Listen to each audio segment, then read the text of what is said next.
ஸ்ட்ரிக் பண்ணிட்டாங்களாமே அந்த நம்ம போனது டைகர் உயிர் தெரியாது உனக்கு வலிக்கும்னு அவனுக்கு தெரியாது என்ன இருக்கா மாமா பால் பால் மாத்திரம் ஒரு 1 கிளாஸ் சக்கரை கம்மியா போட சொல்லுங்க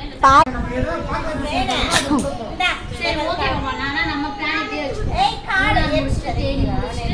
டைம் இருந்தா தேக்கடி போறோம் இல்லைன்னா அங்க அதுக்கு கிளம்புறோம் அவ்வளவுதான் இது 3 நாள் பார்த்ததுல நல்லது சரி 3 தேடி இன்னொரு பாதி கூட பார்த்தேன் கண்டிக்காத இன்னொரு கார்டு பண்றானா போயடா 3 கார்டு சரி